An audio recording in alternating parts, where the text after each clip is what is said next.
पदों के मध्य पद तोड़कर गुणनखंड कीजिए। तो इस प्रश्नावली 3 में जितने भी प्रश्न हैं इन सभी प्रश्नों का गुणनखंड हमें निकालना है। और गुणनखंड कैसे निकाला जाता है? मध्य पद को तोड़कर ही निकाला जाता है। तो यहाँ पे पहला जो प्रश्न है वो है x² माइनस 3x माइनस 4 है।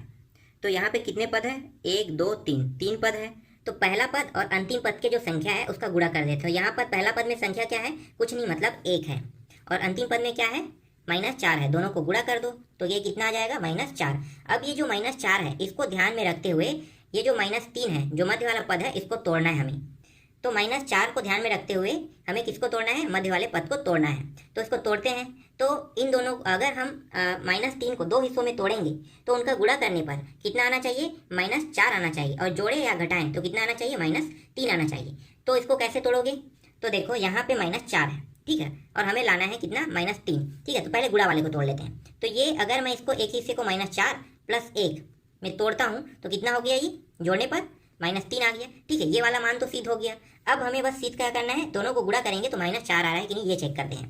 तो ये हो गया -4 × 1 बराबर आ गया -4। मतलब ये क्या है? दोनों सिद्ध हो गया। तो हम यहाँ पे जो तोड़ रहे हैं 2 हिस्सों में, हम एकदम सही तोड़ रहे हैं। तो चलो अब आगे हल करते हैं। तो ये आपको समझाने के लिए था। अब सीधा हम प्रश्न को यहाँ पे बनाते जाएंगे। तो ये हो गया x², 2 हिस्सों में तोड़ेंगे तो ये हो गया -4x, और एक हिस्सा टूटेगा इसका x में, और -4। अब इसका जोड़ा बना लेते हैं। तो जोड़ा बनाएंगे तो यहाँ पे देखो क्या उभयनिष्ठ निकल सकता है? उभयनिष्ठ का मतलब होता है जो दोनों में समान मान हो, ठीक है। एक जैसा मान दोनों में दिखाई दे उसे हम उभयनिष्ठ कहते हैं। तो यहाँ पे देखो दोनों में कौन सा मान एक जैसा है? यहाँ भी x है, यहाँ भी x है। तो ये x है तो x यहाँ से बाहर निकल गया, तो यहाँ पे x² है तो 1x बचेगा यहाँ पे। फिर यहाँ पे माइनस लगा हुआ है और ये 4x तो निकल चुका है, तो सिर्फ बचा क्या? -4। फिर यहाँ पे देखो यहाँ पे क्या लगा है? प्लस लगा है। अब यहाँ पे कुछ नहीं निकल रहा है, मतलब 1 निकलेगा यहाँ से। और जो बचा है उसको हम दूसरे कोष्ठक में लिख लेंगे, तो x -4। अब फिर से हम यहाँ पे उभयनिष्ठ निकाल सकते हैं। उभयनिष्ठ यहाँ पे क्या निकलेगा? जो एक जैसा दिखाई दे। तो एक जैसा क्या है? x -4 दोनों है, तो x -4 यहाँ पे उभयनिष्ठ निकल गया। और जो बचा है उसको दूसरे कोष्ठक में लिख लेते हैं। तो यहाँ पे x + 1 बचा है तो इसको हमने दूसरे कोष्ठक में लिख लिया, और हमें यही निकालना था। तो यही क्या है? इसका आंसर है। तो हमने गुणनखंड कर दिया। तो गुणनखंड करने पे आया x -4 और x + 1 इसका आंसर आया। ठीक, समझ में आ गया आपको? दूसरा प्रश्न हल करते हैं। तो दूसरा प्रश्न है x² + 2x + 1। इसका भी हम गुणनखंड करेंगे। तो सबसे पहले हम क्या करेंगे? पहला और अंतिम के जो संख्या है उसको गुणा कर देंगे। तो पहला इसमें संख्या क्या है? 1 है, और अंतिम में संख्या क्या है? 1 है। दोनों को गुणा कर दो तो कितना होगा?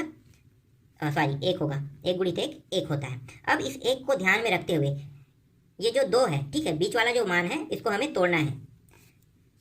तो 2 को इस प्रकार से तोड़ेंगे कि गुणा करने पर 1 आना चाहिए और जोड़े या घटाने पर कितना आना चाहिए? 2 आना चाहिए। तो चलो देखते हैं।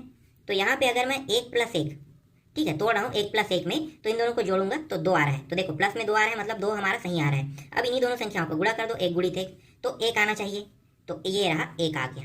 ठीक, तो हमने यहाँ पे जो तोड़ा है वो एकदम सही तोड़ा है। अब चलो यहाँ पे अब आगे हल करते हैं। तो ये हो गया x², इसको 2 हिस्सों में तोड़ेंगे तो तोड़े रहे हैं तो एक मान आ रहा है यहाँ पे x, और दूसरा मान भी आ रहा है x + 1। जोड़ा बना लो, जोड़ा बन गया।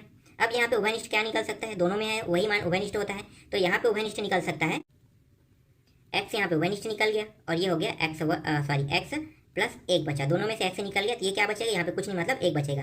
यहाँ पे देखो क्या उभयनिष्ठ निकल रहा है? कुछ नहीं निकल रहा है। तो यहाँ पे क्या प्लस पहले लिख लो, यहाँ पे कुछ नहीं निकल रहा है मतलब 1 निकलेगा, फिर x + 1 हो जाएगा।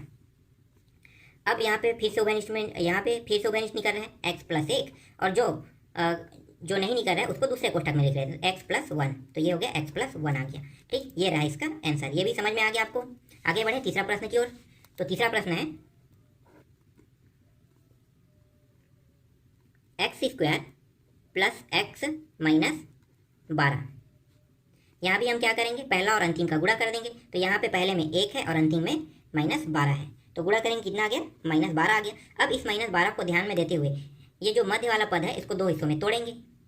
तो इसे तोड़ते हैं 2 हिस्सों में, तो एक मान हमारा 4 हो जाएगा, और एक मान, बड़ा वाला मान क्या है? देखो आगे में प्लस लगा है, मतलब बड़ा वाला मान क्या रहेगा? प्लस में रहेगा, और छोटा वाला मान जो रहेगा वो माइनस में रहेगा। तो 4 - 3 में हम तोड़ सकते हैं। तो ये हो गया 4, ये -3 तोड़ेंगे तो कितना आना चाहिए? 1 आना चाहिए। तो देखो 1 आ गया, मतलब यहाँ पे तो ठीक आया। अब इन्हीं दोनों को गुणा करते हैं तो देखते हैं -12 आ रहा है कि नहीं आ रहा है। तो 4 × -3, तो ये हो गया -12। मतलब यहाँ पे हम जो तोड़ हैं वो एकदम सही तोड़ हैं। तो चलो अब आगे इसको हल करते हैं। तो ये हो गया x², फिर 4x बड़ा रहेगा और छोटा रहेगा 3x रहेगा, तो माइनस में लग जाएगा। फिर माइनस यहाँ पे 12 है, इसको उतार लेते हैं, ठीक है। जब भी हम गुणनखंड करेंगे तो पहला और अंतिम पद को कभी भी कुछ नहीं करते, सिर्फ इसको तोड़ते हैं, सिर्फ मध्य वाले पद को ही तोड़ते हैं। चलो अब आगे हल करें। यहाँ पे जोड़ा बना लेते हैं। अब इस जोड़े में देखो उभयनिष्ठ क्या निकल सकता है, x उभयनिष्ठ निकल गया। यहाँ पे एक x बचेगा, फिर यहाँ पे 4 बचेगा। यहाँ पे दोनों में माइनस है, हमने माइनस को बाहर निकाल लिया। और यहाँ पे देखो 3 के पहाड़े में 3 एकम 3 चौक 12 ये आता है, तो 3 को हमने बाहर निकाल लिया। यहाँ पे बचा x और 3 चौक 12, 4 के पहाड़े में आता है तो 4 भी बाहर हो गया, तो माइनस बाहर निकला, तो यहाँ पे बचेगा क्या, अंदर में प्लस बचेगा, ठीक। तो ये भी टूट गया है। अब यहाँ पे देखो फिर से उभयनिष्ठ निकल रहा है, x + 4 दोनों में है, तो यहाँ पे उभयनिष्ठ निकल गया x + 4, और जो बाकी है उसको हम दूसरे कोष्टक में लिख लेते हैं, तो ये रहा x - 3, ये रहा इसका आंसर, ठीक। ये भी समझ में आ गया। चौथा हल कर लेते हैं। चौथा प्रश्न है x² - 8x + 15। यहाँ भी क्या करेंगे, पहला और अंतिम का गुणा कर देंगे। पहला संख्या 1 है और अंतिम संख्या 15 गुणा करेंगे तो ये आ गया 15 आ गया। अब इस 15 को ध्यान में रखते हुए इस ये जो मध्य पद है इसको तोड़ना है हमें। तो यहाँ पे क्या है, -8 है और ये 15 है, तो इसको इस प्रकार से तोड़ेंगे कि गुणा करने पे कितना आना चाहिए, 15, और जोड़े या घटाएं पे 8 आना चाहिए। तो वो संख्या एक 5 है और एक 3 है। अब यहाँ पे माइनस किस में रहेगा, तो देखो यहाँ पे क्या है, 8 है, तो ये माइनस में रहेगा, और ये अगर दोनों को जोड़ेंगे तभी तो होगा ना, तो मतलब दोनों संख्या क्या रहेगा, माइनस में रहेगा, तो ये हो गया -8। अगर इन्हीं दोनों संख्याओं को गुणा करते हैं, देखते हैं 15 आ रहा है कि नहीं आ रहा है, तो -5 गुणित -3 बराबर ये आ गया -15। मतलब जो हम यहाँ पे तोड़ रहे हैं ये एकदम सही तोड़ रहे हैं। तो चलो अब आगे हल करते हैं इसको। तो ये x² यहाँ पे 2 हिस्सों में तोड़ा, तो एक हिस्सा क्या हो गया, -5x, और दूसरा हिस्सा -3x + 15, जोड़ा बना लो। तो ये हो गया, यहाँ से उभयनिष्ठ निकल गया x - 5 बचेगा। फिर यहाँ पे देखो, यहाँ पे माइनस है, यहाँ पे प्लस है, तो चलो यहाँ पे मैं माइनस को बाहर निकाल लेता हूँ, ठीक है। बाहर निकालूंगा तो ये प्लस क्या हो जाएगा, कोष्टक के अंदर जाके माइनस हो जाएगा। तो यहाँ पे मैंने माइनस बाहर निकाला, और 3 के पहाड़े में 3 एकम 3 15, मतलब 3 पंचे 15, तो ये एक 3 भी आता है पहाड़े में, और 3 के पहाड़े में 15 भी आता है, तो 3 को मैंने यहाँ पे उभयनिष्ठ निकाल लिया। तो यहाँ पे बचा क्या, x बचा, और ये कोष्टक के अंदर जाके क्या हो जाएगा, माइनस हो जाएगा, ठीक। क्यों, क्योंकि मैंने यहाँ पे माइनस को बाहर निकाल लिया यहाँ पे। चलो अब आगे हल करते हैं। तो देखो दोनों में क्या है, x - 5 है, तो ये रहा x - 5, यहाँ से उभयनिष्ठ निकल गया, और यहाँ पे x - 3 जो है बचा है उसको दूसरे कोष्टक में, ये रहा इसका आंसर, ठीक। ये समझ में आ गया। आगे बढ़ते हैं पांचवा प्रश्न की ओर। पांचवा प्रश्न है t² - 4t - 21। इसमें हम क्या करेंगे, यहाँ पे देखो मान जो है वो x के स्थान पे क्या आ गया, t आ गया है, तो हल तो सेम टू सेम होगा, जैसे x वाला मान हल हुआ था वैसे ही ये भी हल होगा। तो पहला और अंतिम के पद वाले जो संख्या है उसको गुणा कर देते हैं। तो इसमें पहला में है 1 और अंतिम में है -21, दोनों को गुणा करेंगे कितना आएगा, -21 आ जाएगा। अब इस 21 को -21 को ध्यान में देते हुए इस पद को 2 हिस्सों में तोड़ना है, मध्य वाले पद को।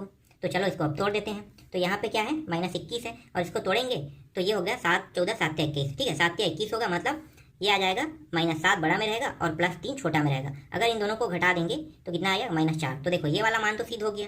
बस हमें क्या करना है, अगर इन दोनों को गुणा करेंगे ये आ रहा है कि नहीं आ रहा है, हम चेक करते हैं। तो चेक कर लो, तो -7 × 3 कितना होगा, 7 × 21, तो ये आ गया -21। मतलब ये जो हम तोड़े हैं वो एकदम सही तोड़े हैं। तो चलो अब आगे इसको हल करते हैं। तो ये होगा t², यहाँ पे तोड़े हैं तो उसका मान क्या है, एक है 7t है, और दूसरा है +3t है, और माइनस यहाँ पे पीछे में 21, जोड़ा बना लो।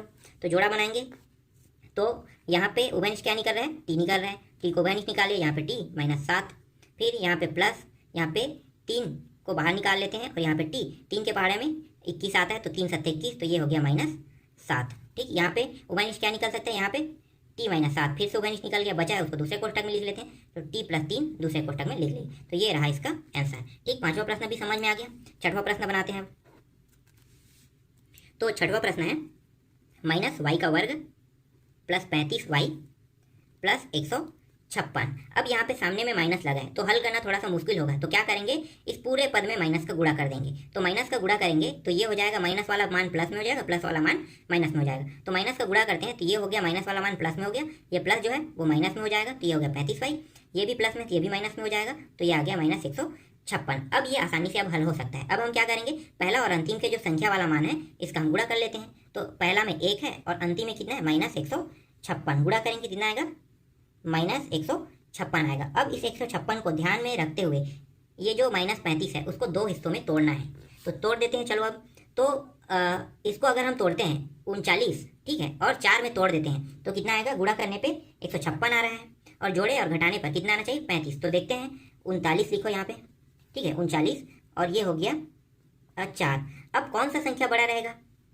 ठीक है। तो यहाँ पे देखो चिन्ह किस में लगा है, बड़ा वाला, मतलब हमारा मान माइनस में आना चाहिए। तो यहाँ पे इसको माइनस में रखेंगे, इसको प्लस में रखेंगे। तो ये हो गया 35, -35 आ गया। देखो यहाँ पे सिद्ध हो गया। अब इन्हीं दोनों संख्याओं को गुणा कर दो। तो ये रहा 39 गुणित 4, तो ये हो गया -156 आ गया। मतलब यहाँ पे जो हम तोड़ रहे हैं वो एकदम सही तोड़ रहे हैं। तो चलो अब आगे हल करते हैं यहाँ पे।